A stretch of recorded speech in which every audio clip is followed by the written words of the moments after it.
Perkenalkan, nama saya Alia Febriani dengan NPM 23862100090. Saya dari kelas 4D akan menjelaskan tentang sel tumbuhan. Yang pertama ada dinding sel. Dinding sel merupakan lapisan paling luar dari sel. Lapisan ini mengelilingi dan membatasi ruang sel untuk berkembang.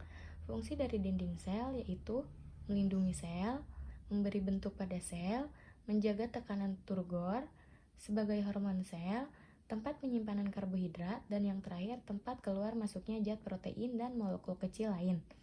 Selanjutnya ada membran sel. Membran sel merupakan selaput dari molekul lemak dan protein.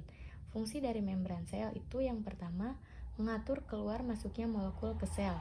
Yang kedua, melindungi isi sel. Dan yang terakhir, menerima rangsangan dari luar alias sebagai reseptor. Selanjutnya ada nukleus atau inti sel. Inti sel adalah bagian tumbuhan yang terbesar. Bagian ini dikenal juga dengan istilah nukleus yang terdiri dari lapisan selaput. Nukleus atau anak inti, nukleoplasma, dan kromosom atau kromatin. Letaknya berada di tengah dan terbentuk bulat. Fungsi dari inti sel yang pertama mengatur semua kegiatan sel, yang kedua mengatur pembelahan sel, dan yang terakhir menyimpan informasi genetik. Selanjutnya sitoplasma. Sitoplasma yaitu bagian cair dalam sel. Di sekitar sitoplasma terdapat organel-organel sel yang bersifat hidup dengan fungsi masing-masing. Fungsi dari sitoplasma yaitu pelarut zat-zat kimia dan sebagai media untuk reaksi kimia sel. Selanjutnya plastida. Plastida adalah bagian sel berwarna hijau yang mengandung zat hijau daun atau klorofil. Maka dari itu, organel ini hanya ada pada sel tumbuhan. Umumnya, plastida dapat membelah, tumbuh, dan dinamis, sehingga berdiferensi menjadi berbagai bentuk.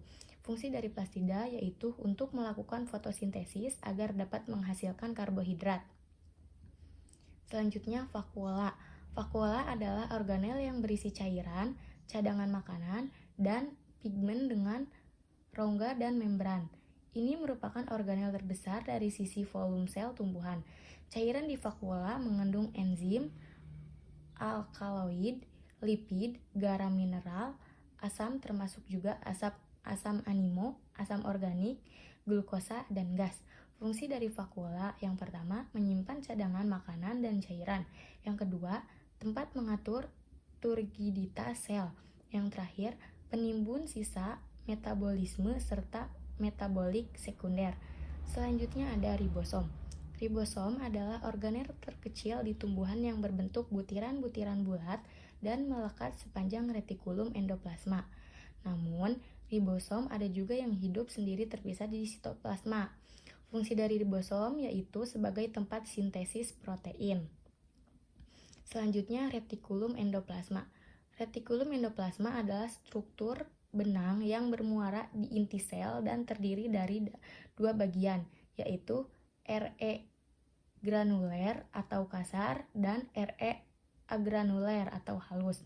Fungsi retikulum endoplasma yang pertama, RE kasar untuk mengumpulkan protein dari dan ke membran sel. Yang kedua, RE halus untuk sintesis lipid, glikogen, kolesterol, dan gliserida.